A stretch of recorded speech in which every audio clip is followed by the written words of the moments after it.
it's farting. Wow. A Viper. I didn't even put my seatbelt on.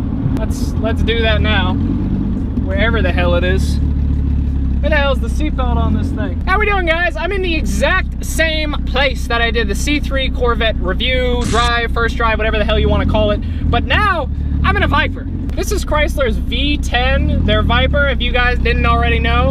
And I gotta tell you,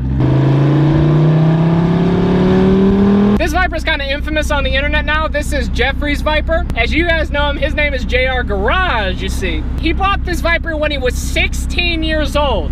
I couldn't even dream of cars like this when I was 16 years old. 8.3 liter, 591 horsepower, I think he was telling me. And it's got a Corsa exhaust on it, right? And it's got high flow cats, which he told me look like little potatoes. It says the brake is up, but I think that's wrong. I've always been a fan of the Viper. Like, I always thought it was the most arcade game looking car in the world. Like, you couldn't draw a more whoops, wrong pedal. You couldn't draw a more cartoon looking car. Now, me personally, I've had a dream of owning a Viper, but it's been like the first generation ones. Ooh, bikes. Those are the ones I've always been into, you know? But I gotta tell you, like do you hear what I'm hearing? This is kind of nostalgic for me because when I learned to drive, right?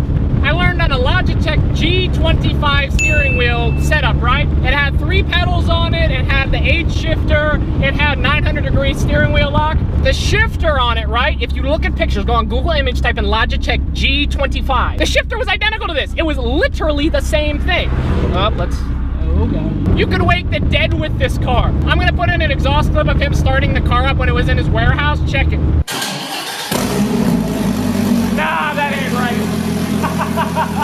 That is nowhere near legal, especially in Virginia, baby. Jeffrey uses his car in his rental business. He rents different cars out of his that he uses on his YouTube channel. This is one of them. The brakes on this, like, they stopped this car instantly. I'm not used to it. My Vet, it has, you know, it's soft for a while and it's real easy. This is like, interior on this bad boy, you know, it's mid-2000s, so obviously, you know, Chrysler, you guys know exactly what it's gonna look like. I don't even need to show you pictures. Hell, you don't even need to watch the video. This radio looks like it came out of a Grand Caravan. The air conditioning unit also looks like it came out of a Grand Caravan. The vents on this thing look like they came out of a Grand Caravan. It has a push-to-start button, though, which is so completely unnecessary, but hey, it looks good. This is so easy to drive. The clutch engage is like way at the top, so I'm used to it. Like, my Vet's the same way. You got plastic everywhere. You got a big-ass Viper thing. I don't think you guys can see it on the camera, but there's a big-ass lettering that says Viper SRT10 on the top. The rims, the meats, the tires on this thing, they are wide.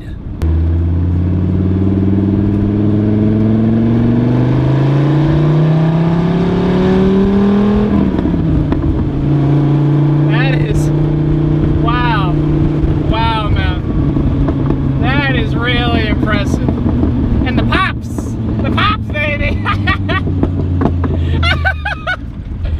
It's so weird because I'm hearing them come from right here instead of back there. It's the weirdest sensation in the world. I'll tell you what, Chrysler got one thing figured out about this car. They put the armrest in the perfect position. You tell me 100 things you don't like about a Viper, but one thing you can't hate is the armrest position. This is the shit.